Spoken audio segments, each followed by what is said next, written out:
muchísimas gracias a quienes ya están en sus lugares e invitamos a las personas que están en los pasillos a que puedan entrar al salón.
Bienvenidas y bienvenidos al foro Costos e implicaciones en materia de inversión. ¿Hay salidas viables y qué podemos aportar desde los territorios? Muchísimas gracias por estar presentes para compartir sobre el proceso de lucha de la resistencia pacífica a la puya, sobre la imposición del proyecto minero Progreso 7 derivada y las demandas de arbitraje sobre inversiones que hacen las empresas extractivas contra los estados a partir de la experiencia de la demanda de la empresa minera Caves Cassiday y and Associates contra el estado de Guatemala y la experiencia en Ecuador en las salidas de tratados de libre comercio. Este espacio es para propiciar el diálogo sobre las implicaciones de los tratados de libre comercio y plantear la pregunta: ¿qué podemos hacer desde nuestros espacios para buscar salidas? Agradecemos a las personas organizadoras de este foro, también agradecemos a la interpretación en inglés que se está dando y a la transmisión por redes sociales. Mi nombre es Noé Vázquez, soy parte del equipo del Observador Guatemala y hoy voy a moderar este espacio y voy a presentarles brevemente a quienes nos acompañan en esta mesa. Por este lado está Guadalupe Prado, que es parte del Observatorio de Industrias Extractivas. Por este lado tengo a Ana Sandoval y José Ángel Chamas, integrantes de la Resistencia en la Puya. Por la esquina tenemos al doctor Javier Echaide, desde Argentina. ¿Entiendo? Y por el otro extremo tenemos a Edgar Fernando Pérez Archila. Y sin más, vamos a dar inicio para escuchar el tema que nos tiene preparado Guadalupe Prado, ¿verdad? Voy a presentarla. Ella es fundadora y directora del Observatorio de Industrias Extractivas en Guatemala, es antropóloga y su trabajo se enfoca en construir, junto a comunidades y colectivos, estrategias para la defensa de los territorios de la vida frente a las amenazas extractivas.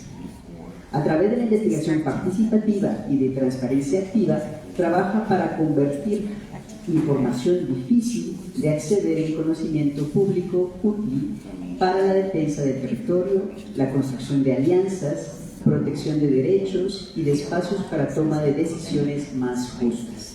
Su trabajo se basa en el servicio, el cuidado y el aprendizaje continuo. Está comprometida con construir futuros con justicia, dignidad, en donde el cuidado de la vida esté al centro. Así que te dejo la palabra para que puedas comentarnos cómo está el panorama de las inversiones mineras y energéticas que podrían resultar en más demandas para el Estado de Guatemala. Gracias, Noé, y bueno, muchas gracias a todos por estar acá presentes y un gusto por haberme invitado a este espacio a poder compartir también un poco sobre el panorama general. Tal vez solo si podíamos poner la presentación para iniciar. Bueno, yo quería iniciar contándoles un poco sobre cómo está ahorita la situación de los proyectos mineros en Guatemala, haciendo un poco también una mirada como al pasado, conectando con el presente, ¿verdad? Entonces, lo que yo les quería mostrar en la primera diapositiva es cuál es el estado del catastro minero actual. Nosotros en el Observatorio de Industrias Extractivas actualizamos todos los años el estado de las solicitudes y licencias mineras en Guatemala. Y pues de lo que yo quería compartirles es que hay un total más o menos de 558 licencias vigentes en el 338, perdón, licencias mineras vigentes, de las cuales de estas 338 hay 52 que son de minería metálica. De estas 52 de minería metálica hay 37 que son de explotación, que abarcan un total de 209 kilómetros cuadrados. Y de estas, digamos, hay 15 de exploración que abarcan más o menos 446 kilómetros cuadrados. Entonces, en total suman más de 600 kilómetros cuadrados para minería de tipo metálico. Aparte de eso, pues hay bastantes más de minería no metálica, minerales de construcción y demás, ¿verdad? Entonces, solo para tener eso en mente. Está ahí. Y quería también, digamos, de estas 37 licencias de explotación, digamos, 16 fueron otorgadas antes de la ley de minería, es decir, entre 1901 y 1961. Y estas aún hay algunas que siguen vigentes y dicen que vencerán hasta el año 3000, porque están digamos, en la ley pasada de minería, en el Código Minero pasado. Después del 86 al 96 se otorgaron 6 licencias. Pero lo más importante y lo que yo quería resaltar es que desde la aprobación de la actual ley de minería en el 97 hasta el 2025, el año pasado, se han aprobado un total de 36 licencias mineras de minería metálica. Y estas más o menos se pueden componer como en varios grupos, ¿verdad? Hay un corredor de intereses mineros de níquel que abarca desde el lago de Izabal hasta las Verapaces, una parte de Quichés. Sobre todo la parte de explotación está más vigente en el lago de Izabal. Y luego también están todos los intereses de oro, ¿verdad? Que están distribuidos en diferentes partes. Está la parte que está en San Marcos, la parte que está en el oriente. Y también, pero yo quería resaltar acá que de los departamentos con más presión extractiva, Izabal es el primero, en donde hay 49 kilómetros cuadrados para explotación, pero el departamento de Guatemala es el segundo. Y el departamento de Guatemala actualmente tiene 36 kilómetros concesionados para explotación minera. Ahí el catastro minero, y es algo de lo que estamos platicando acá con las panelistas, es que el Ministerio de Energía y Minas tiene la obligación de otorgar las licencias, pero también tiene la obligación de cancelarlas. Y hasta la fecha de hoy hay más de 31 licencias mineras vencidas y tenemos un listado de muchas más que tienen muchos incumplimientos de la ley de minerías que aún siguen vigentes al día de hoy, a pesar de que ya deberían estar canceladas, incluyendo la de Progreso Sesión Derivada. Si le puedes dar eso. Entonces, nosotros acá estamos viendo un mapa antiguo de las primeras como intereses mineros que había en Guatemala. Yo quería regresar a esto porque fue en 1990 cuando Mar West Resources, una empresa canadiense, inició la exploración en Guatemala en estas zonas. Y identificaron, digamos, oro en toda la falla del Motagua, y desde ahí que empezó, digamos, toda esta fiebre del oro en lo que ellos también mismos denominaron como el tambor, ¿verdad? El área del tambor. Y entonces en los años 90 fue donde se inició, digamos, la exploración desde San Marcos hasta Honduras. Y digamos que estos mismos actores fueron los que recorrieron y fueron fundando empresas en Guatemala y en Honduras, incluso con los mismos nombres, para hacer estas exploraciones iniciales y luego poder vender estos proyectos como activos. ¿Sí? Entonces, yo quería nada más acá dejarles un listado de que, digamos, en los 90 ellos tenían más de 100.000 hectáreas que querían explorar, Aquí están unos de los exploradores iniciales de estos proyectos, ¿verdad? Y también para recordarles de dónde viene, ¿verdad? Y se empezaron a otorgar más o menos estas licencias, se solicitaron en el 97, pero en el 99 fue cuando se empezaron a otorgar, y hasta el 2003, digamos que se otorgaron algunas de estas primeras exploraciones, que incluía desde ya, digamos, por ejemplo, Santa Margarita, Carlos Antonio, que son, digamos, algunas de las licencias predecesoras de Progreso Séptima Derivada. ¿Siguiente? Y bueno, ¿qué empresas estaban detrás de esto? Digamos, por un lado estaba Mar West explorando, pero ellos estaban contratados también por Radius, que fueron los que fundaron algunas de estas empresas que ustedes ven acá. Entre la principal está Exploraciones Mineras de Guatemala, que fue que en el 2009 adquirieron los proyectos de Progreso Séptima Derivada de Geominas, que Geominas era otra subsidiaria local que también tiene conexiones actualmente con la mina, con una mina que estaba en el territorio Ixil que se llamaba Bicolor.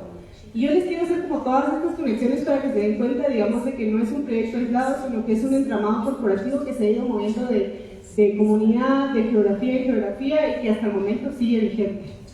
Entonces, Exploraciones Mineras de Guatemala, pues acá tienen todos sus actores, ¿verdad? Ustedes pueden ver incluso que hay actores que están conectados con Maya Níquel, que están en el tema del corredor de níquel en Izabal. Hay actores que están conectados con Minerales Industriales de Centroamérica, que son subsidiarias de la empresa Cementos Progreso. Y también están conectados con Entre Mares de Guatemala y Minerales Sierra Pacífico. Dos empresas que actualmente tienen proyectos en Asunción, Nita, San José del Golfo, en Chiquimula, y que este año presente están, digamos, todavía pidiendo a accionistas que puedan recopilar dinero para iniciar la explotación en estos dos lugares. Incluso también tienen una acá cerca en San Agustín de Cazahuastlán, es decir, que el proyecto El Tambor todavía está vigente y siguen operando a través de otros actores. Obviamente han habido como cambios ahí en el momento, y eso es lo que quería mostrarle un poco con los mapas. Entonces, esto que ustedes ven acá atrás es como el panorama general de lo que ellos llaman el tambor. Entonces, pueden ver esa T que está acá arriba, es donde está, digamos, el proyecto El Sastre, otro proyecto que también está vinculado a la exploración del tambor, que actualmente sigue vigente y que además tiene también incumplimientos ante el Ministerio de Energía y Minas. Está también, bueno, todo lo que ustedes ven atrás en ese, digamos, morado, verde, naranja, son como las formaciones geológicas que ellos denominaron como el cinturón geológico de oro. Pero también del lado, digamos, del otro lado del oriente es donde están todas estas solicitudes de lo que es esta empresa Minerales Sierra Pacífico, que es como una de las principales operadoras hoy en día de lo que era antes Exploraciones Mineras de Guatemala, y que sigue siendo Radius, ¿verdad? Siguiente. Entonces vamos a ir acercándonos un poco más para ir aterrizando un poco al caso de Progreso Séptima Derivada. Entonces, estas son las antiguas licencias de exploración, ¿verdad? Como les decía, está ahí Santa Margarita, La Laguna, Tizate, Carlos Antonio, La Colonia, La Vega, y lo que originalmente fue esta exploración del tambor. Ahora, más cerca tenemos acá ya algunas comunidades que logramos ver acá en este cruce. También vemos un gran vacío de información, y eso es algo importante porque dentro del departamento de Guatemala todas las comunidades que están alrededor de San José del Golfo han sido invisibilizadas, ¿verdad? Y no están ni siquiera registradas en los censos oficiales, y es por eso es que en esta parte del lado, digamos, de este lado del mapa, ustedes ven que no hay comunidades registradas por el Instituto Nacional de Estadística. Y eso pues también tiene mucho que ver con el reconocimiento de estas comunidades en el territorio. Siguiente.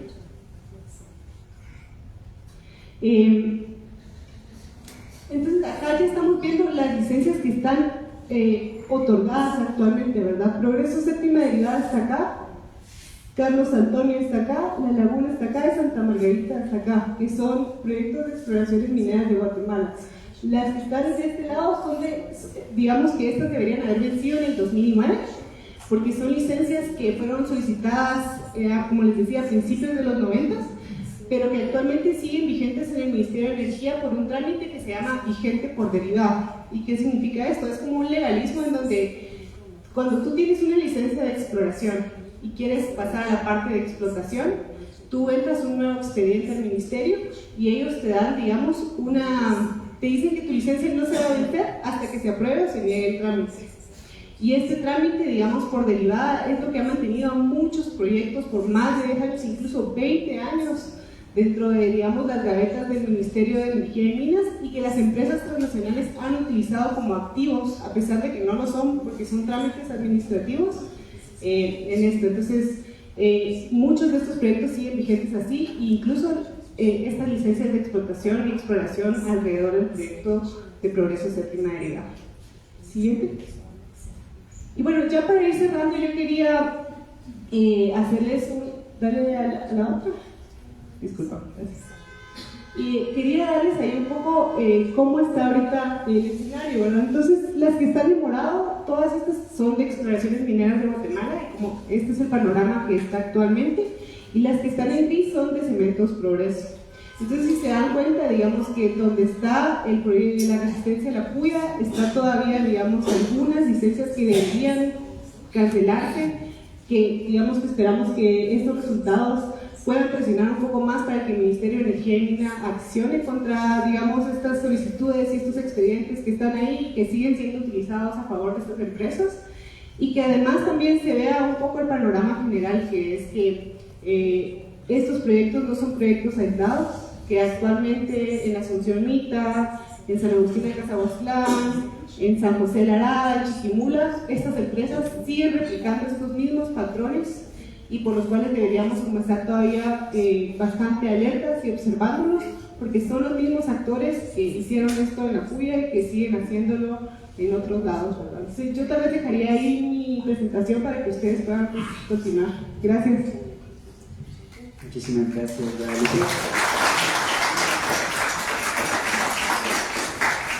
Sin duda hay mucha más información, gracias por los mapas, creo que van a estar disponibles para las personas que los deseen. Y bueno, vamos a pasar porque tenemos el tiempo un poco limitado y tenemos 10 minutos para la exposición de cada ponente. Entonces, a continuación presento a Ana Sandoval y José Ángel Llamas, integrantes de Resistencia Pacífica a la Puya por la defensa del agua, la vida y el territorio, quienes han formado parte activa del proceso de lucha y resistencia. A lo largo de estos 14 años, han sido parte de las acciones para visibilizar la resistencia y denunciar el impacto de la minería, obteniendo logros importantes como la suspensión de la licencia de explotación minera del proyecto Progreso Séptima derivada, el otorgamiento de una acción de amparo por la falta de consulta a los pueblos indígenas, lo más reciente, el aporte al Estado para la defensa en la demanda del arbitraje resultando favorable para todos los guatemaltecos. El tribunal resolvió, sin lugar, todas las peticiones de la empresa minera.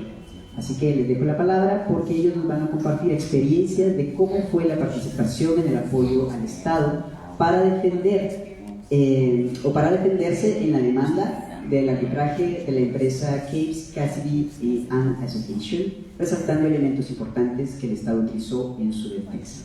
Le dejo la palabra.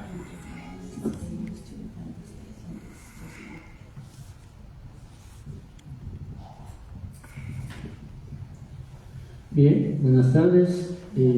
Para los que no me conocen, mi nombre es José Ángel Llamas. Pues estoy aquí representando al pueblo Xinca de San José del Golfo, y por ser parte de la resistencia desde el principio, ya que ahora pues estamos ya cumpliendo estos 14 años de una resistencia permanente, y para lo cual pues me permito compartir parte de las experiencias que se han llevado o se han vivido en este trayecto, ya que como comunidades pacíficas se inicia esa resistencia oponiéndonos al proyecto que nos estaban imponiendo. En este trayecto pues se tuvo una serie de represiones de parte del Estado y que lo sufrimos, tuvimos que enfrentarlo, y al iniciar una defensa jurídica que a través del apoyo de algunas organizaciones y abogados se han presentado amparos, lo cual permitió que el proyecto se suspendiera, lo cual nos lleva a que la empresa inicie acciones también en contra del Estado, buscando una demanda o poniendo una demanda por más de 450 millones de dólares, la cual hubo una serie de situaciones en las que a las comunidades nos acusaban de ser responsables de que el Estado tenga que pagar esa cantidad de dinero a la empresa. Pero nosotros, conscientes de que era un derecho de defender nuestro territorio, el agua y la vida, seguimos buscando el apoyo jurídico para hacer oposición a este proyecto. Entonces se lleva ese tipo de demanda, la empresa demanda al Estado y se inicia otra etapa en esta lucha, en la cual nosotros como comunitarios, aparte de sentir satisfacción, sufrimos la amenaza de que nos culpaban de ser los responsables.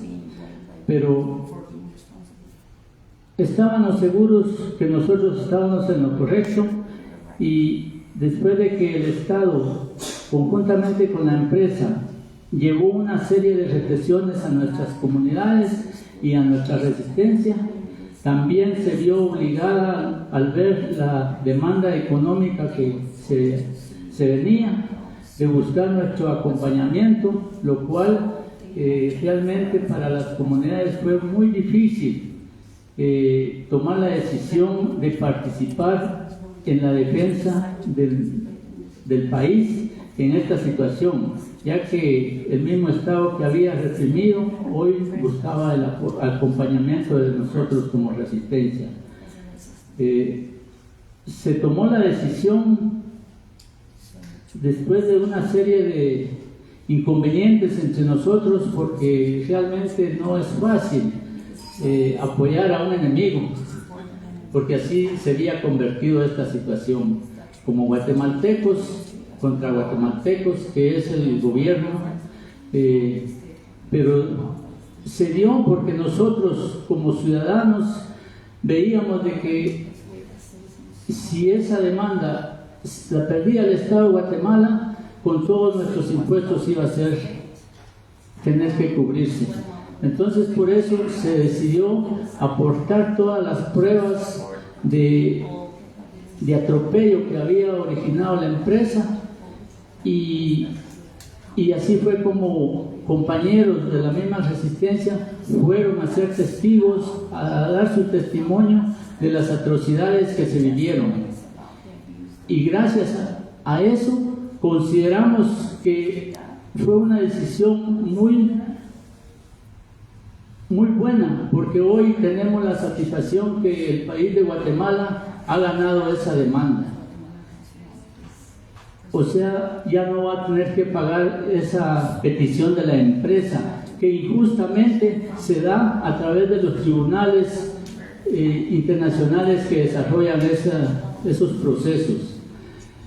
Y por eso hoy, que estamos cumpliendo los 14 años del plantón permanente, nos complace haberlos llamado para también compartir esas experiencias, y que realmente tomemos la conciencia de que cuando nos unimos y luchamos por el bien común es posible salir exitosos. Muchas gracias.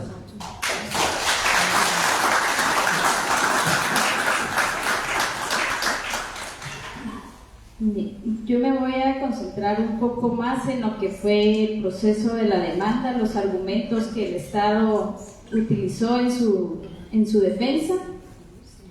Voy a regresar a mayo del 2018, cuando la empresa minera le presenta al Estado una carta de intención diciéndole que quiere demandarlo ante el CIADI porque el proyecto está suspendido. Y ya como contaba el compañero, el proyecto se suspendió por una resolución judicial. Inició un proceso de consultas amistosas entre el Estado y la empresa, no llegaron a ningún acuerdo. La empresa formaliza su petición de demanda ante el CIADI en noviembre del 2018. El tribunal se constituyó en el mes de junio del 2019 y es importante porque el tribunal se conforma por árbitros que son designados, un árbitro por la empresa, un árbitro por el Estado y otro árbitro que va de común acuerdo. Ellos son los que conocieron del proceso, los que resolvieron en base a las pruebas que cada una de las partes presentó. ¿Qué reclamó la empresa? La empresa reclamó que se habían visto privados del uso y disfrute de su inversión, que tuvieron un trato discriminatorio en relación a otras empresas, que Guatemala había fallado en brindarles seguridad y protección, es decir, que Guatemala, el Estado, no le había dado suficiente seguridad policial, cuando todos conocemos el nivel de represión que la Puya ha sufrido.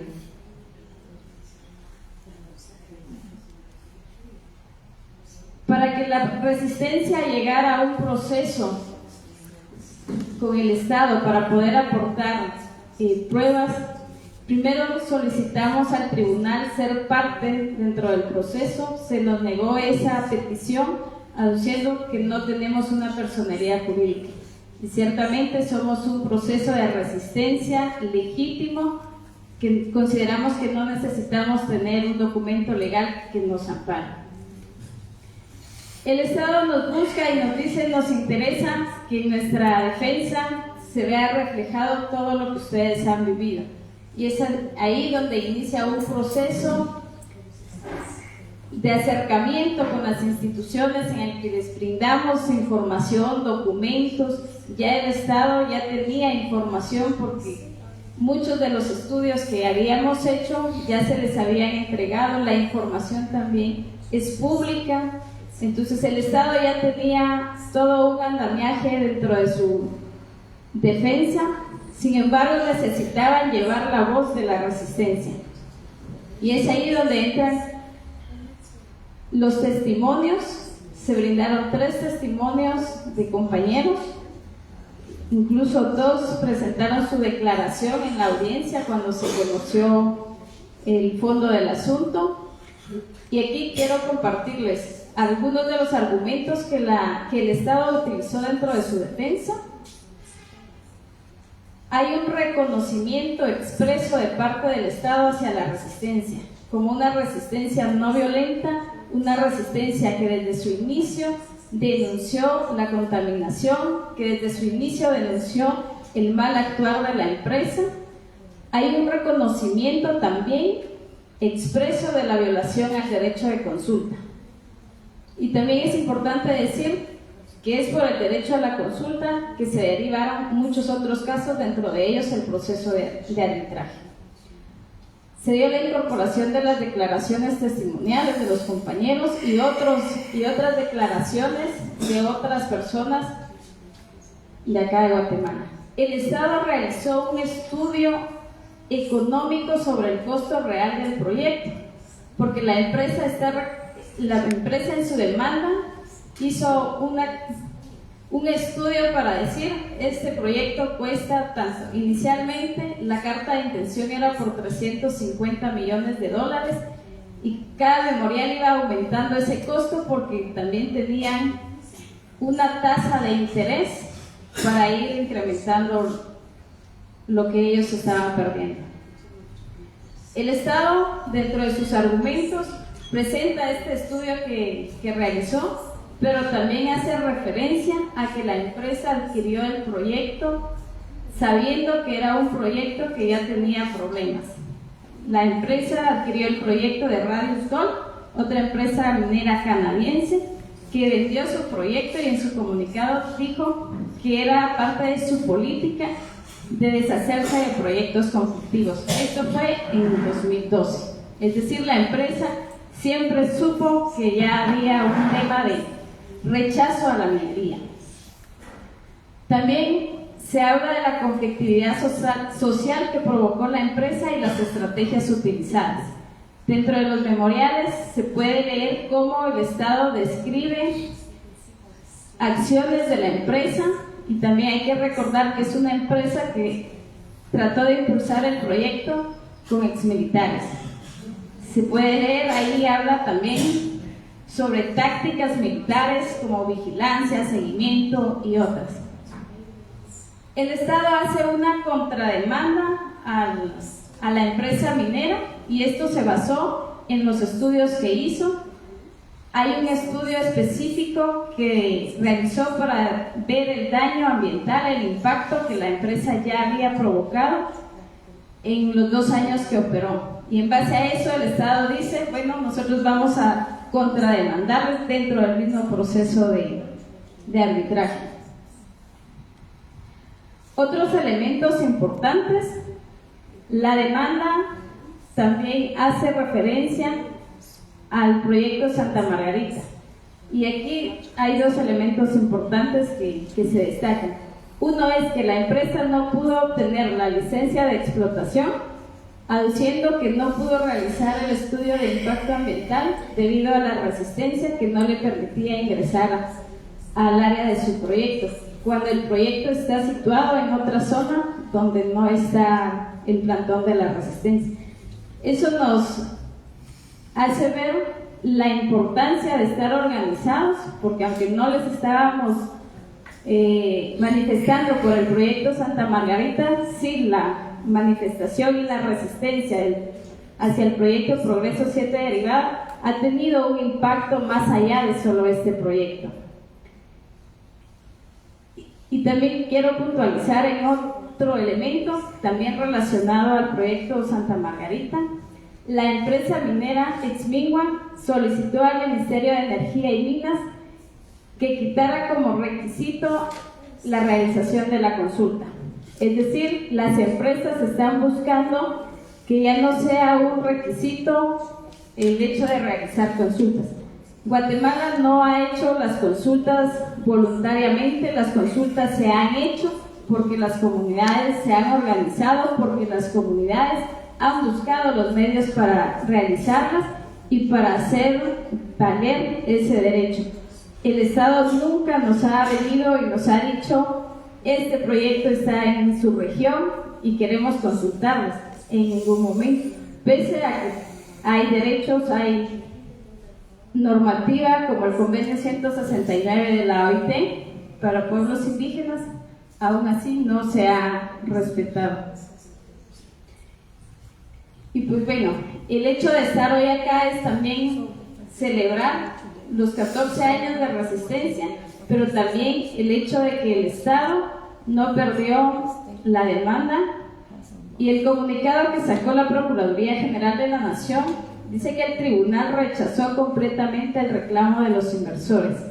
Aún se desconoce el laudo, por lo que más adelante seguramente vamos a compartirles sobre la argumentación que el tribunal utilizó para poder declarar sin lugar todas las peticiones, lo cual nos alegra mucho y sabemos que el resultado de este laudo favorable es también gracias al trabajo de la resistencia, ya que mucho de la estrategia de defensa se basó en el trabajo que la PUI ha realizado.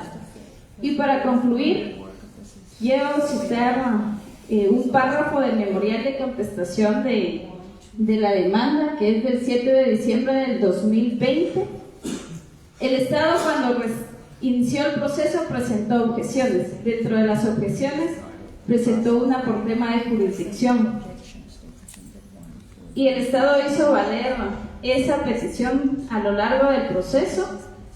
El Estado cita otros casos y dice: no tiene derecho a presentar reclamos si sus inversiones se obtuvieron mediante tergiversación, fraude, ocultamiento u otros medios ilegales en violación de la legislación internacional y de Guatemala.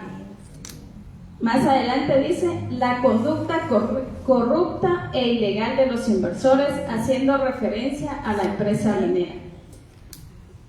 Y hay mucha información dentro de este proceso, como por ejemplo hay una citación de un correo que el dueño de la empresa, Daniel Capps, le envía al director de minería diciéndole que necesita que el otorgamiento de la licencia se agilice antes de que llegue el proceso de elección. Y así hay muchas cosas, pero por cuestiones de tiempo voy cerrando, es parte de lo que vivimos, parte de lo que se refleja en esta demanda, y lo que esperaríamos es que con todos los argumentos que el Estado ya ha hecho públicos y ya los ha hecho valer, se logre una cancelación para este proyecto y no se otorguen más licencias. ¡Bravo!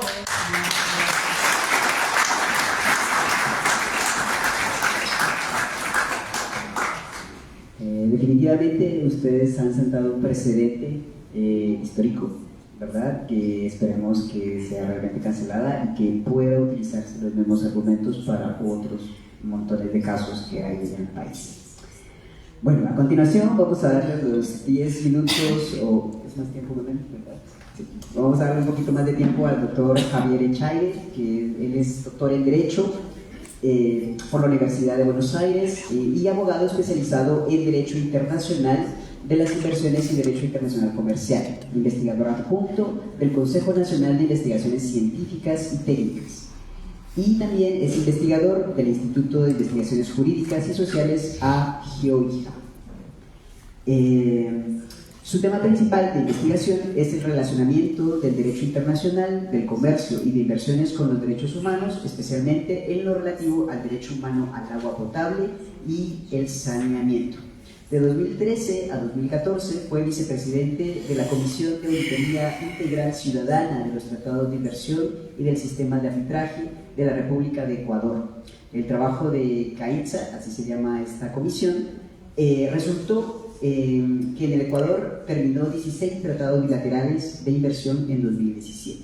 Así que lo tenemos hoy para que nos hable del panorama de las demandas de arbitraje, las implicaciones para los derechos humanos y posibles salidas de los tratados de libre comercio.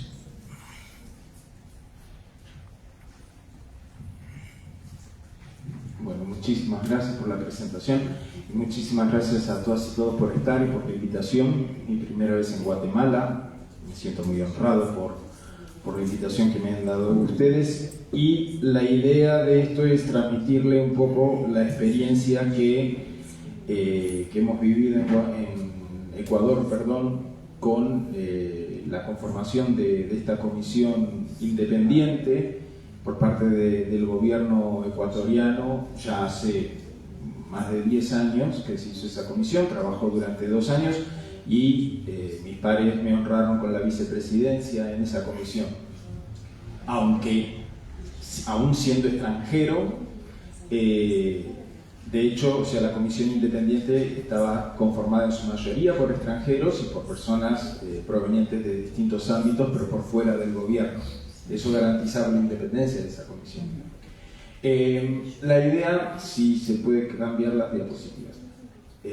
Vamos a hacer una introducción y vamos a tratar de hacerlo lo más rápido posible por una cuestión de tiempo, pero, yo dividiría, digamos, la presentación en 2 partes. La primera es una presentación sobre el sistema de arbitraje y cómo funciona este sistema de arbitraje, que muy bien los compañeros de la Puya describían, y la segunda es precisamente la experiencia ecuatoriana en esta materia. Estas son algunas de las preguntas que se pueden hacer en cualquier comunidad, en cualquier país, básicamente cómo es que funciona el sistema, cómo afecta ese sistema a las comunidades, cómo limita la capacidad que tienen los gobiernos para ejercer y realizar políticas públicas, políticas de transformación en favor de los derechos de las poblaciones, y cómo este sistema de arbitraje limita esa capacidad de transformación en favor de las comunidades. Siguiente, por favor. Esto a nivel internacional. Yo me voy a referir mucho al panorama a nivel global, ¿sí? Pero hay un muy buen informe que ya los compañeros y compañeras que participaron en el taller interno, aquí está muy bien tengo un ayudante de lujo, que les está mostrando el informe específicamente de cómo este sistema afecta a Guatemala, ¿sí? Se pueden hacer estudios de casos, se pueden hacer estudios a nivel nacional, se pueden hacer estudios a nivel regional. Yo les voy a mostrar los números globales. Es interesante ver la perspectiva también regional. ¿Por qué? Porque en este momento el sistema de arbitraje pone en foco a la región, a nuestra región. América Latina hoy en día es la región más demandada en el mundo adentro de los tribunales de arbitraje de inversión. Y eso no es casualidad. Acá vemos también o sea, en un largo raconto, cómo se han firmado tratados bilaterales de inversión, que son los tratados que protegen a las inversiones extranjeras y que habilitan a que las empresas puedan demandar directamente a los estados frente a tribunales de arbitraje. Y el sistema empezó a fines de la década del 50, o sea, no es algo nuevo. O sea, para la década del 60 había algunos primeros tratados firmados. El tema es que esto sube exponencialmente a partir de los años 90, cuando el capital a nivel transnacional se globaliza y empieza a existir esta especie de actor transnacional, este sujeto que son las empresas multinacionales, las empresas transnacionales, que son las principales interesadas en demandar a los estados para proteger sus intereses. También es interesante observar la cola al final. Estamos en una coyuntura más o menos larga, donde es la primera vez en toda la historia desde hace más de 50 años en donde la cantidad de estos tratados está empezando a bajar. ¿Esto qué quiere decir? Ya desde hace más de 10 años este sistema está recibiendo un desprestigio internacional muy importante, y eso es el resultado por parte de la lucha de comunidades territoriales en casos específicos. Esto también como para exhibir que el caso de la Puya no es un caso aislado, pero que es un caso que puede contribuir a un montón de otras comunidades y de otras luchas en favor de la defensa de los derechos, en favor de la defensa del medio ambiente y en favor también de proteger a las comunidades de lo que es el embate de las multinacionales mediante este sistema de arbitraje internacional. Por favor, sí.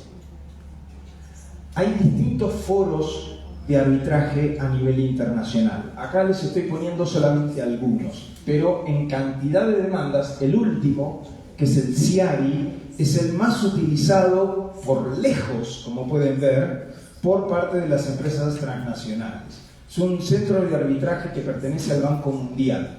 Son las empresas que al momento de demandar eligen el foro donde presentar esa demanda. Esto es lo que se conoce como el forum shopping a nivel internacional. Es como si fuera un supermercado en donde las empresas pueden decir de la góndola, eligen el foro, las reglas, y obviamente, así como cualquiera de nosotros elegimos el producto más barato, de mejor calidad, las empresas eligen el foro más conveniente y con mejores reglas. O sea, no es algo muy loco para entender. Entonces el CIADI es uno de los centros de arbitraje más utilizados, con una diferencia muy importante.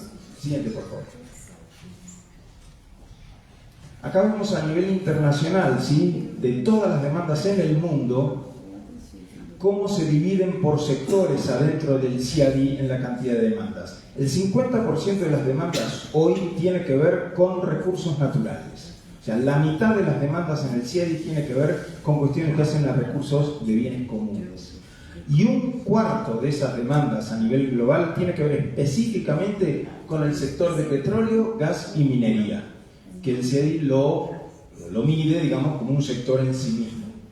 Entonces, es uno de los principales sectores en donde las empresas se sienten amenazadas y acuden al sistema de arbitraje para proteger sus intereses. Siguiente, por favor. ¿Cuál es la base? Es decir, la base legal, ¿sí?, las leyes que utilizan las empresas para proteger sus intereses. Principalmente son los tratados de inversión, pero también son los tratados de libre comercio y los contratos de explotación que las empresas firman con los gobiernos. Esto hace un entramado legal que les permite acudir a estos tribunales de arbitraje. Siguiente. El 66% de las demandas son resueltas por el tribunal arbitral, ¿sí? El otro porcentaje generalmente se resuelve por acuerdos de mutua voluntad, o sea, en donde el gobierno cede, ¿sí?, y negocia cuánto pagar, pero del 66% que se define por un laudo arbitral, la mitad o casi la mitad es en favor de las empresas. Entonces, esto inclina la cancha, y por eso es que las empresas utilizan este sistema. Siguiente, por favor. Bien, yo les voy a decir que todo esto les queda a ustedes, obviamente, ¿no? O sea, hay material como para que ustedes lo puedan consultar. Pero acá hay un argumento que también es importante. ¿Por qué? Porque la mayoría de los árbitros, 64%, provienen de los países del norte, ¿sí? Y resuelven sobre el 82% que son demandas de los países del sur. O sea, es otro aspecto de la cancha inclinada. Este es un argumento que lo exhibió un ex secretario del propio CIADI, ¿sí? Hace unos años atrás. Y toda la información que estamos volcando acá es información oficial del propio organismo. Siguiente. Acá hay algunos países en el mundo que han tomado distintas decisiones en materia de inversiones, sea saliéndose del CIADI, denunciando los tratados de inversión, modificando sus leyes internas en materia de inversiones, rechazando en negociaciones de tratados internacionales la posibilidad de poner artículos que permitan las demandas, ¿sí?, de empresas contra los estados ante tribunales arbitrales. O sea, hay distintas formas de poder intervenir, de poder proteger esta exposición que tienen los estados frente al arbitraje internacional.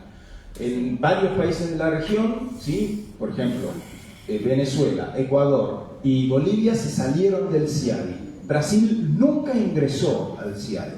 No podemos decir que Brasil es un país subdesarrollado que le faltan inversiones extranjeras. Eso es un argumento que se cae por su propio peso. Honduras recientemente también se retiró del CIADI, ¿sí? Hay que decir también que Ecuador recientemente volvió a ingresar al organismo con un proceso bastante dudoso, o sea, de bastante dudosa legitimidad y legalidad, ¿sí? Pero también a nivel, no es una cuestión solamente de América Latina, que es la región más demandada, sino también de otros países que han decidido proteger su soberanía. Siguiente. Acá vemos, o sea, en los años, ¿sí?, desde la primera demanda que se presentó en el 72 hasta la actualidad, año por año la cantidad de nuevas demandas que se han ido presentando. Y podemos ver que están en la cresta de la ola. O sea, a partir de lo que es la pandemia por COVID-19, que se rompieron los récords de más cantidad de demandas presentadas a nivel internacional en plena pandemia, hoy en día estamos viendo que nuevamente estamos teniendo cantidad de demandas a nivel muy impresionante. Y siempre hay, después de una crisis, un aumento de demandas a nivel internacional, porque es entonces donde las empresas quieren proteger sus intereses frente a la exposición de la crisis. Siguiente. Bueno, cantidad de demandas en América Latina, o sea, esto surge de los informes que les estamos repartiendo y también de cómo son en cantidad, digamos, de distintos niveles de afectación. Argentina, hasta hace poco, fue el país más demandado en el mundo históricamente adentro del CIADI. Hemos sido superados recientemente por Venezuela, ¿sí? Vean que hay otros países afectados. En este marco, Guatemala no es un país demasiado afectado, pero es un país en donde se está empezando a ver muy paulatinamente la posibilidad de quedar expuestos frente a demandas por parte de este tipo de empresas. Siguiente. Nos metemos con los TBI de Guatemala y los arbitrajes de Guatemala. Acá vemos que, o sea, ha habido mayor cantidad o menor cantidad año a año de firmas de tratados de protección de inversiones. ¿Sí? Siguiente. Hay un salto entre 2006 y 2013 en donde no se firmaron nuevos tratados, pero nuevamente está empezando a haber algunos. Siguiente. Y esto es en cuanto a las demandas, ¿sí? Apreta varias veces porque van a empezar a aparecer banderitas. Ahí está de qué país se presentaron, o sea, cada año, durante varios años, Guatemala ha recibido de manera persistente alguna demanda por parte de alguna empresa multinacional que quiere defender esos intereses. Hoy en día, de las 9 demandas en el sistema de arbitraje, solamente una queda pendiente. Figura pendiente el caso de ustedes, de la Puya, pero ya está resuelto, nosotros sabemos que está resuelto. Y además hay más demandas que no están basadas en tratados de inversión, sino que están basadas en contratos firmados por empresas transnacionales con el Estado. Esa es una fuente también legal que investigar y que es de muy difícil acceso, averiguar cuáles son esos contratos. Pero esa es más o menos la situación de Guatemala. ¿Sí? Bien, eso no lo vamos a leer porque es muy largo. Pero es un argumento que exhibe esto. ¿Sí? O sea, es un argumento en un informe de Naciones Unidas, ¿sí?, en donde ponía atención y ponía la alarma en decir que el sistema de arbitraje sirve como un sistema que puede violentar derechos humanos y los derechos de la naturaleza. Y es en donde se ve esto. O sea, en el CIADI y en este tipo de tribunales de arbitraje, de foros de protección de inversiones, en este andamiaje legal a nivel internacional, se evidencia que los derechos humanos y los derechos de la naturaleza pesan menos que el dinero. Pesan menos que los intereses económicos por parte de los capitales transnacionales. Ellos tienen un lugar a donde decidir estas demandas. Y es un lugar a donde ellos acceden, pero ustedes no. Ustedes que son los afectados en los territorios, no pueden acceder a este tipo de organismos y no pueden llevar su voz en este tipo de demandas. Por eso es muy interesante el caso de la Puya, así como también otros, ¿sí?, en el seguimiento de cómo este tipo de lucha se ha dado tanto desde los territorios, pero también en la defensa, en los juicios que se han abierto en este tipo de casos. Sí. Brevemente la exposición de lo que fue la experiencia de la caitiza. Esto algunos de los compañeros que estuvieron en el taller interno ya lo han visto, así que voy a tratar de repetirlo sintéticamente. En la foto, ahí ven una reunión interna del trabajo de la comisión, al primer presidente de la comisión, Carlos Gaviria, un colombiano, sí, un jurista colombiano, y a la segunda presidenta, Cecilia Libet, de nacionalidad uruguaya, entregándole al presidente Rafael Correa el informe final de lo que fue el trabajo de la comisión. Fuimos 12 comisionados, 4 parte del gobierno, de distintos ministerios que estaban involucrados con estas cuestiones, pero de los 12, 8 éramos independientes, la mayoría extranjeros, no teníamos ningún tipo de relación ni con el gobierno ni con el Estado ecuatoriano, y éramos personas expertas, cada uno en su materia, pero todos siguiendo cuestiones en materia de arbitraje. Funcionamos durante 2 años, ¿sí? Y de hecho funcionamos un año más como para pulir y mejorar el informe para que pudiera tener una recepción por parte del Poder Ejecutivo ecuatoriano. Siguiente. Los principales hallazgos, y voy a ser muy breve, no pretendo leer todo eso, pero los principales hallazgos fue que había un mayor grado de exposición por parte del Estado ecuatoriano para ser demandado. ¿Qué quiere decir esto? Descubrimos más cantidad de tratados de lo que Ecuador creía que tenía. O sea, a veces el Estado cree que tiene una información y no es la información completa. No es por culpa del Estado. O sea, se lo decía a los compañeras y compañeros, los gobiernos cambian, pero los intereses persisten. O sea, los intereses de las empresas y los intereses por parte de las comunidades afectadas son los que siguen a lo largo de los años, más allá de los gobiernos. Entonces, esto es algo que ustedes también tienen que tener muy en cuenta, porque están más allá de los cambios coyunturales. O sea, no se van a mudar por una demanda de una empresa transnacional.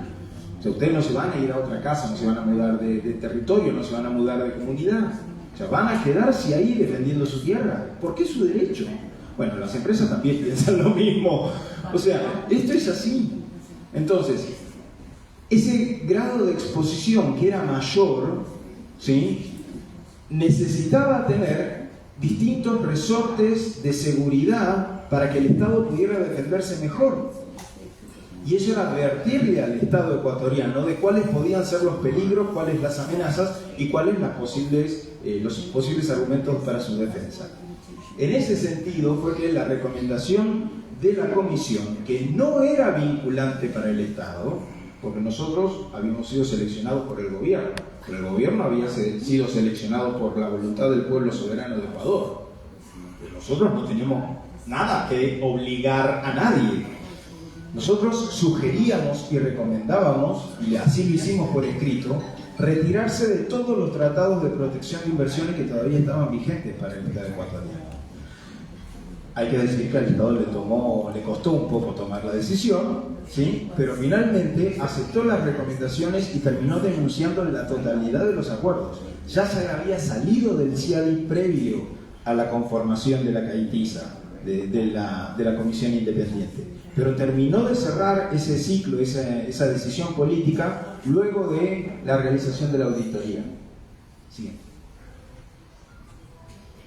Lo que sí podemos observar, más allá del caso puntual ecuatoriano, Y ahí vemos la cantidad de dinero que estaba en juego con los casos pendientes, por ejemplo, 13.400 y pico de millones de dólares estaban en juego todavía, ¿sí? Para los casos que todavía figuraban pendientes en Ecuador. Pero lo que sí pudimos observar es que más allá de los laudos y más allá de los casos resueltos, hay algo que sí funciona, que es lo que se conoce académicamente como el enfriamiento regulatorio.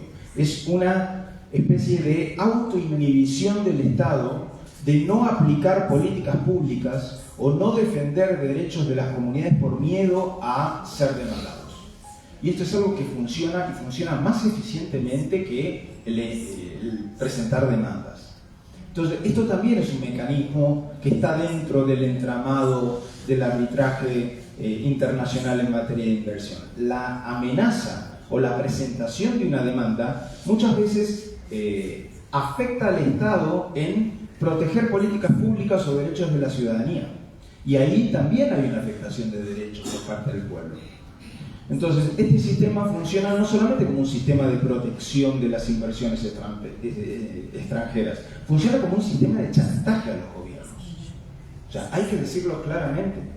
O sea, y es con una cancha inclinada, con reglas que le favorecen abiertamente, con desprotección para las comunidades y con absoluto desconocimiento por parte de la población, porque este sistema sobrevive gracias al desconocimiento de las mayorías populares, que estas reglas y este entramado de protección de los intereses de las empresas multinacionales puede subsistir. Así que parte de nuestro trabajo no es solamente seguir los casos, analizar, tomar casos testigos como el de ustedes para favorecer los intereses de las comunidades, sino también exponer este tipo de entramado legal al escrutinio público, ¿sí? Para exigir responsabilidad a las empresas multinacionales por las cosas que cometen en sus territorios. Simplemente lo quiero dejar ahí, no sé si queda alguna cosa pendiente, pero estamos abiertos a cualquier consulta por dudas que puedan llegar a surgir. Muchísimas gracias. Gracias, doctor Echari. A continuación vamos a darle espacio al licenciado Edgar Pérez, abogado director del bufete jurídico de derechos humanos, quien tiene una larga trayectoria en la defensa de derechos humanos, trabajando con víctimas de casos del conflicto armado interno, comunidades desplazadas y casos ambientales, entre otros. Él nos viene a exponer un análisis desde la perspectiva legal guatemalteca, así que le doy la palabra. Gracias, Noé. Buenas tardes a todas y a todos. Voy a tratar de ser lo más concreto posible. Ya ustedes escucharon toda la historia de la lucha de la Cuya, de la resistencia y el énfasis que se ha hecho sobre que la resistencia es eminentemente pacífica, ¿verdad? No por gusto de título. Siempre uno que escucha a la Cuya, siempre se escucha resistencia pacífica de la Cuya. Y creo yo voy a hacer un resumen muy rápido de esta lucha desde el punto de vista legal, pero matizando algunas cosas. Como todos saben, este proyecto minero entró a explotar los recursos bajo la licencia que se llama Progreso Derivado 7, dentro de una licencia más grande que abarca 20 kilómetros cuadrados. Y es la resistencia, las comunidades las que se van organizando poco de a poco bajo la conciencia de que ese proyecto va a afectar de una u otra manera su territorio. En primer lugar, porque se desconoce, no se tiene información de parte del Estado ni de la empresa. ¿Qué efectos tiene un proyecto minero alrededor o dentro de las mismas comunidades? Entonces eso ya impacta y hay una conciencia de defender el territorio. Eso conllevó que efectivamente, yo lo decía en la mañana, ya en otra reunión más entre los grupos de resistencia, de que eso llevó también a defenderse de las estrategias empresariales, porque estos proyectos llegan con mentiras, dividen a la comunidad, contratan unos cuantos y a esto los hace creer que son los dueños de las empresas y que la tienen que defender con su vida si es posible, y ven como enemigos a sus propios hermanos. Así empezó la puya, haciendo una resistencia, pero ya habían algunos hermanos contratados por la empresa. Estos hermanos fueron los que después denunciaron para los primeros procesos de criminalización. Pero ahí es bien importante recordar algo que creo que es sumamente, antes de entrar ya a lo meramente legal, que la resistencia pacífica de la puya tiene una característica bien importante. No hay liderazgos, es un liderazgo horizontal, todos son líderes y lideresas. En su momento hubo algunas lideresas, pero es importante decirlo, desafortunadamente cuando hay un líder, una lideresa ubicado como la cabeza de estas luchas, es a quien atacan, es a quien desprestigian, es al que ponen contra todos, y son muy sutiles las estrategias para eso. Entonces, una de las características de la resistencia pacífica de la puya es que hay un liderazgo horizontal. Por supuesto, yo siempre digo que mi abuelo decía que los dedos de la mano no son iguales, pero si nos falta uno ya nos fregamos porque ya la mano no funciona igual. Entonces hay diferencias siempre entre los grupos, pero nos tenemos que ver como uno. Ese es un mensaje bien importante. Entonces, dentro de esto, ya lo decía Ana, los documentos aportados, ese acercamiento de expertos ante un inminente proyecto que iba a dejar destrucción, hizo ver y tener conciencia a la resistencia de que los informes de impacto ambiental pues no iban a ser reales y que la explotación de la minería conlleva uso de químicos y que eso afecta no solamente la salud, sino que además la cantidad de agua que se utiliza en la explotación minera pues iba a afectar. Todo eso cuento así muy generalmente, forma muy general, porque es entender cómo se llega finalmente a esta lucha legal. Primero, una lucha legal de defenderse sobre la criminalización. Creo que es importante reiterarlo. No fue tan fácil eso. Pero también es importante decir que la puya, la resistencia pacífica de la puya, tuvo que aguantar no solamente la criminalización, sino la represión, porque en mayo de 2014 la policía, y aquí lo contaban en la mañana, la policía en una cantidad totalmente desproporcionada quiso desalojar a la resistencia pacífica de la puya en una forma brutal. Y para los que lo vivieron o lo vivimos, porque aunque yo no estaba allá, estábamos aquí pendientes porque después hubo que iban a haber no sé cuántos detenidos, etc. Y lo que hubo sí fue una cantidad enorme de heridos con las bombas lacrimógenas que le lanzaron. Esto como preámbulo. Entonces, la resistencia pacífica de la puya se ha defendido con la simple resistencia, basados en su derecho legítimo de resistir, garantizado por el artículo 45 de la Constitución Política de la República. ¿Por qué? Porque se están violando derechos fundamentales de los pueblos.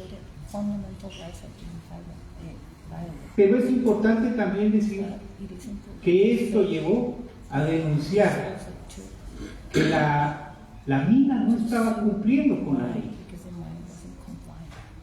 Tenía una licencia, cierto, pero para poder explotar tenía que pedir una licencia de construcción en la municipalidad de San Pedro para construir las pilas de cola donde echan los desechos.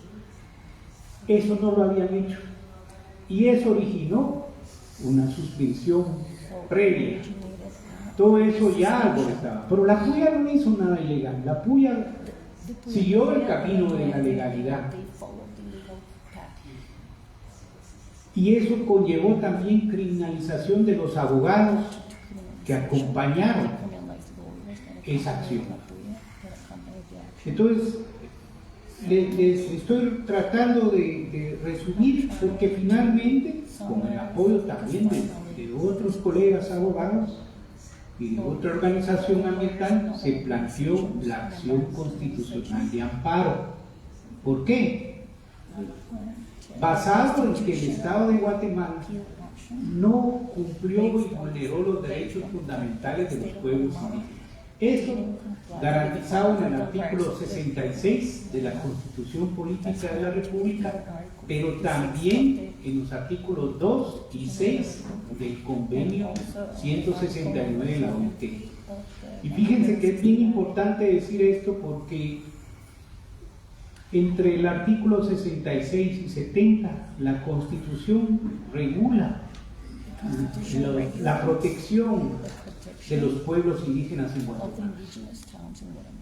Es una Constitución de 1985 y el artículo 70 establece que una ley específica regulará todo eso, pero hasta hoy esa ley no existe.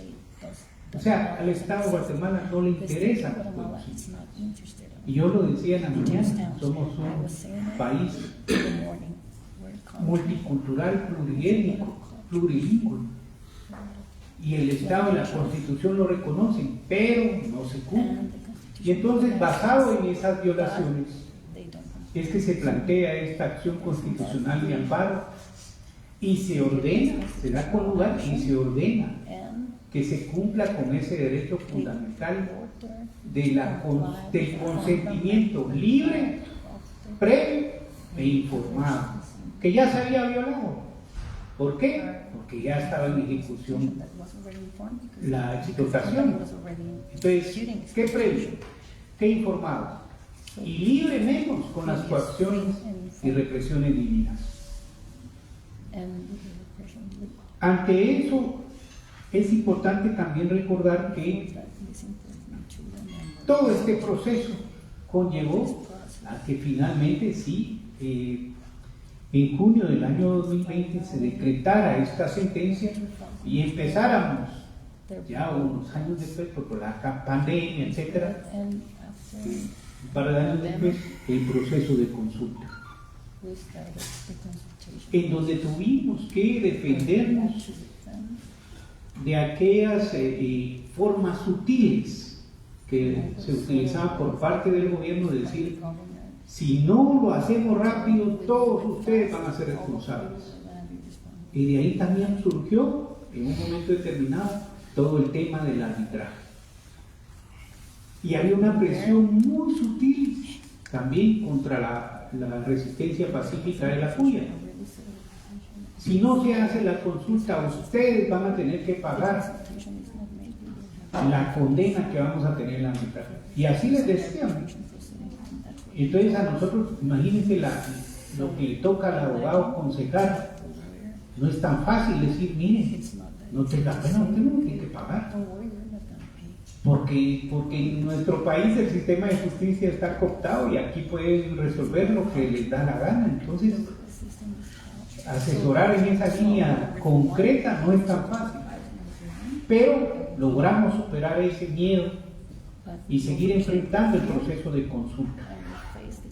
Hasta hoy, 3 viceministros y no hemos logrado terminar la consulta. Pero en medio de eso, tal vez para ya ir concluyendo, pues tuvimos esa oportunidad que llevó a discusiones fuertes, como ya lo dijeron los compañeros y compañeras, sobre cómo apoyar al Estado para su defensa en el Tribunal Internacional de Arbitraje. Fueron días muy fuertes de discusión interna adentro de la CUYA. ¿Quién iba a declarar? ¿Sobre qué iba a declarar? Si íbamos a tener que ceder un poco en los principios y la lucha. El tema de decir o no decir si estamos o no estamos en favor de la minería, eso no es fácil, pero finalmente se llegó a que efectivamente 3 personas declararon. Uno ya no está aquí en la tierra, ¿verdad? Don Ramiro, porque aún enfermo y todo, él contribuyó a esa defensa. Entonces, no fue fácil. Teníamos, y con todo respeto a nuestro querido invitado, el doctor Javier, pues el abogado contratado por Estado también era de Argentina, un poquito prepotente con nosotros. Él quería que nosotros dijéramos amén a todo lo que él decía, pero tampoco se podía. Finalmente logramos caernos bien, ¿verdad? O más o menos bien. Y entonces se logró trabajar. Pero afortunadamente también el equipo de abogados de la Procuraduría General de la Nación entendieron que sin la resistencia no podían hacer una buena defensa. Es así como se logra este trabajo. Quisiera contarles tantas cosas, pero creo que ahí no voy quedando. Es un trabajo con también mucha sutileza, porque fácilmente se caen los apasionamientos. Después de recibir tanto golpe, después ayudar al que me golpeó, no es fácil. Y yo creo que eso tiene un doble o triple reconocimiento a la resistencia, y lo voy a decir con letras super mayúsculas, pacífica de la CUYA. Gracias.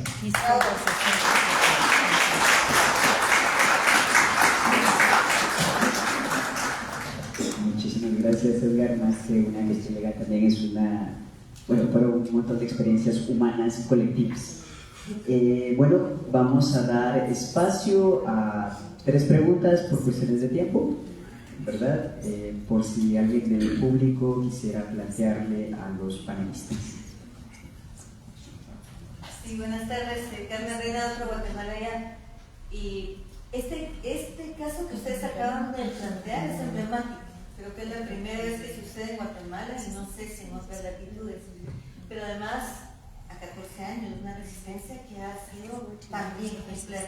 ¿Cuáles son los principales aprendizajes, especialmente para Ana, para mi compañero, que ha tenido la resistencia de haber logrado no solo resistir, parar el proyecto minero, sino también tener que integrar al Estado que no respetó sus derechos y ahora defenderlos?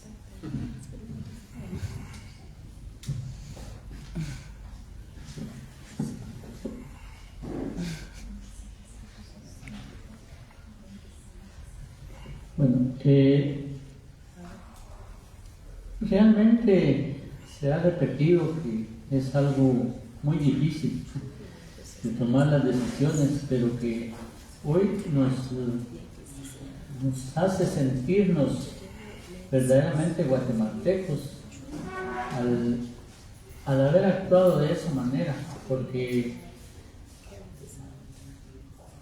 se tiene ya el haber recibido la razón para el país de que se gana esa demanda, lo cual viene a favorecer al gobierno en cuanto a que ya no va a tener que retirarle rubros económicos a los ministerios, que es lo que iban a hacer si se hubiera perdido. Creo que hoy hay más oportunidades de que se amplíe en salud, en educación, quizá. Entonces creo que esa satisfacción es la que ha generado el haber tomado la decisión de apoyar a un enemigo. Creo que esa sería la reflexión. No sé si estará clara la pregunta.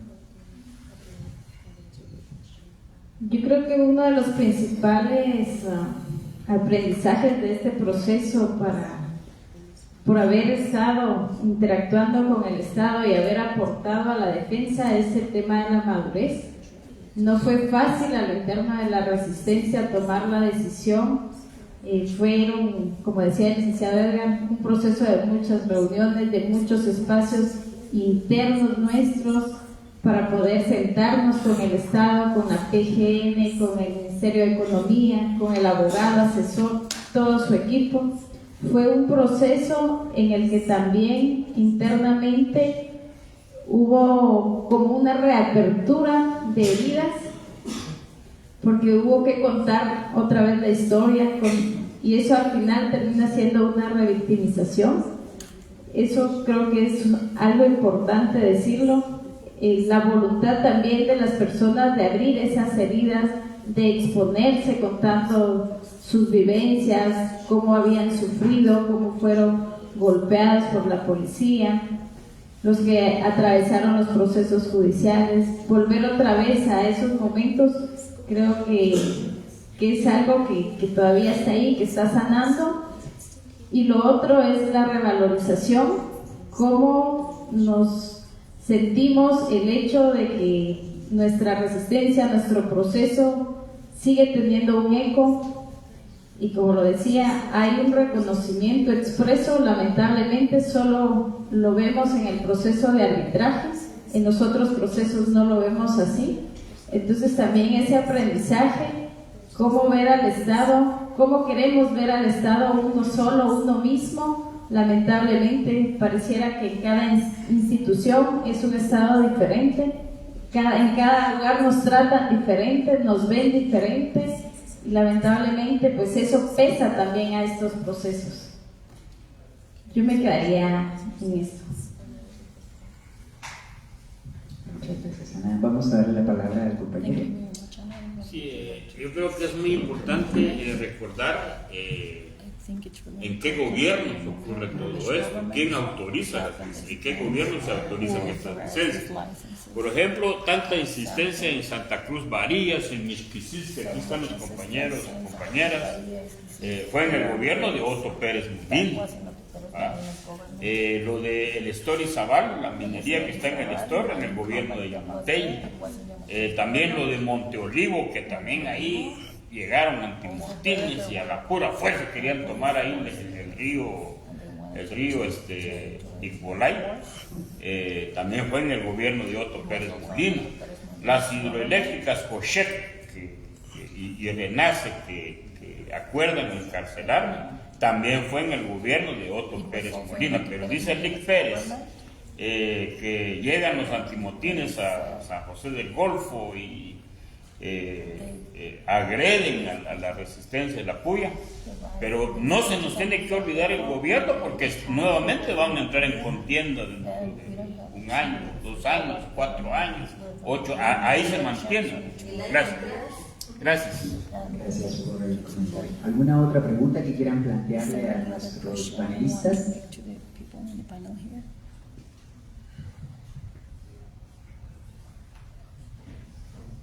Bueno, sí, allá hay una mano levantada.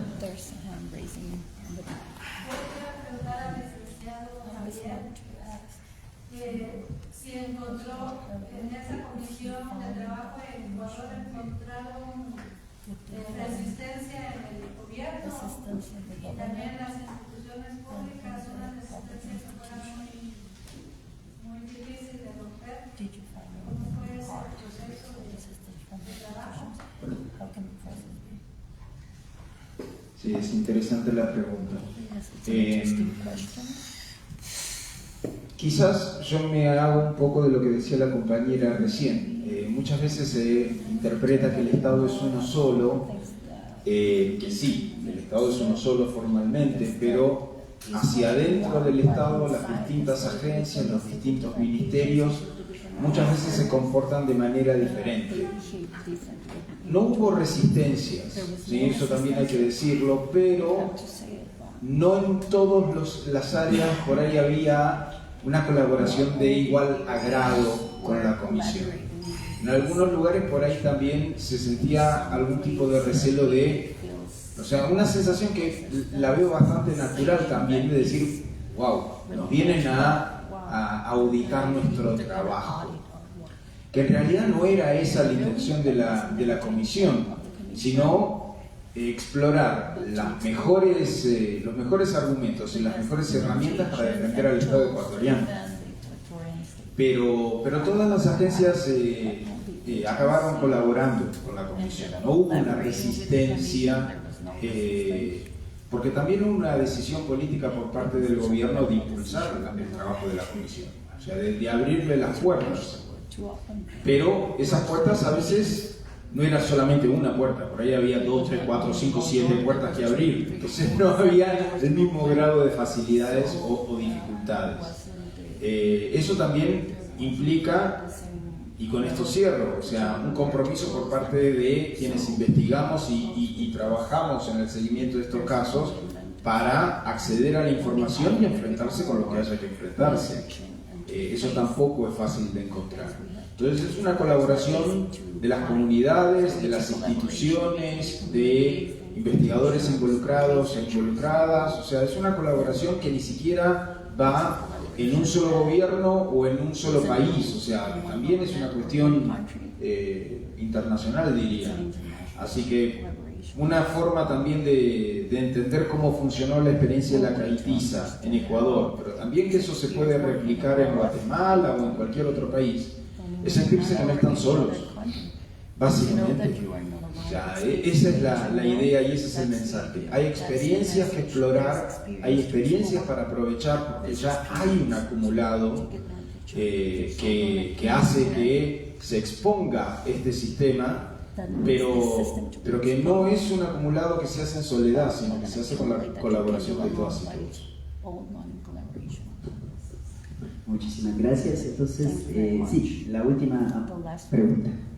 Bien, ¿esta sentencia como tal ya está en firme o hay algún tipo de apelación o al respecto que la empresa pudiera poner?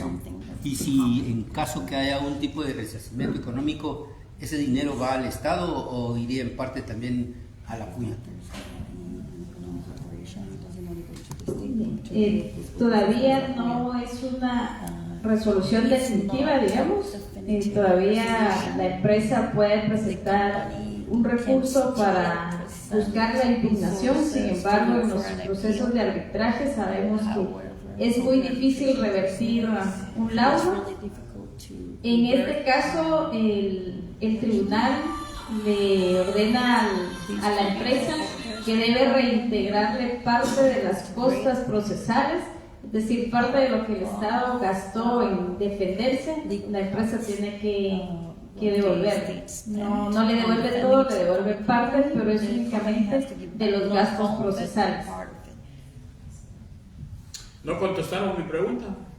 ¿En qué gobierno se autorizan las licencias de minería? Se autorizó en el gobierno de Colón, justo unos meses antes de salir. La licencia fue otorgada en noviembre del 2011. ¿Y en qué gobierno agreden también en el de Colón? En el de Otto Pérez Molina, 2014. Eso hay que decir. Gracias. Bueno, muchísimas gracias por su atenta atención. Bueno, como una de las grandes conclusiones que se tienen escuchándoles a los panelistas es que definitivamente este sistema, como bien lo llamó el doctor Javier, es un sistema de chantaje para aprovecharse de los recursos del Estado y que para enfrentarse a él la resistencia es como la resistencia de la puya, es fundamental, ¿verdad?, para evidenciar que esas violaciones siguen ocurriendo, pero también el trabajo colectivo entre las partes, ya sean profesionales multidisciplinarios, y la fuerza sobre todo de las comunidades tiene que hacerse pues unida, ¿verdad? Así que ustedes nos han dado un aprendizaje de vida. Esperemos que esta manera de actuar se replique en una sociedad que está tan lastimada que no puede también tener la madurez que ustedes han tenido para sentarse con los que han representado las agresiones y las graves violaciones de derechos humanos que se cometen en Guatemala. Le doy la palabra a Ani para que inicie. Muchas gracias a todos por estar acá, por acompañarnos en este proceso, quienes nos están siguiendo también desde las redes. Hoy estamos conmemorando 14 años del inicio del plantón permanente y para nosotros es de verdad un honor poder seguir compartiendo con la población esta esperanza de lucha. Esta es una lucha que la vamos a seguir. Lo que buscamos es la cancelación definitiva del proyecto. Buscamos que no se sigan otorgando más licencias de explotación. Sabemos que hay muchas más en camino para el área donde estamos y en Guatemala en general.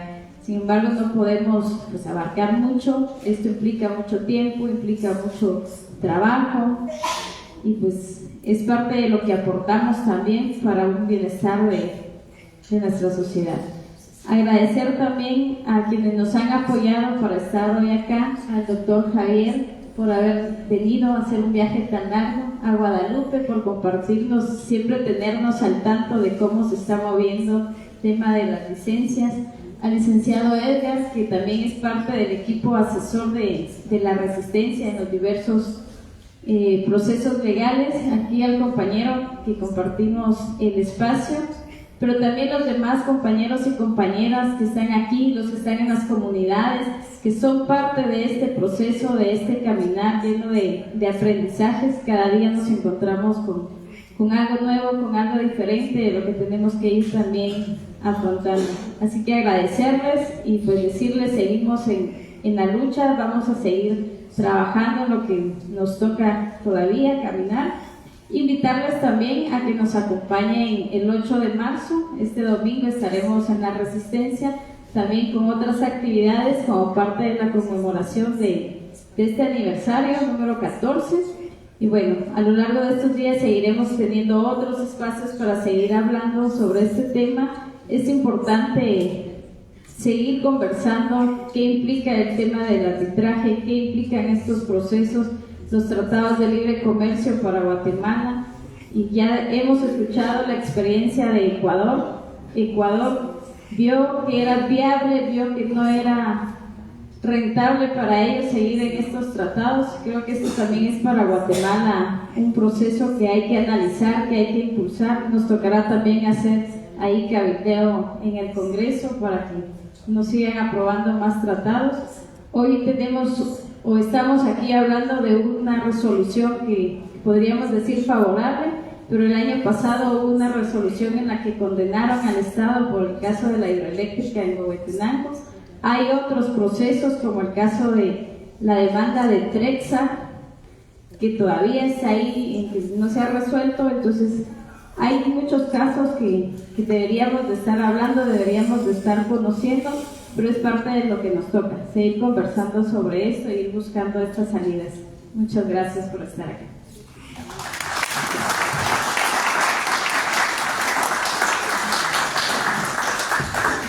Bueno, hemos terminado con este foro. Muchas gracias por quienes se conectaron a nuestra transmisión, y a los participantes les invitamos a que pasen al pasillo, a que tomemos un cafecito. Muchas gracias.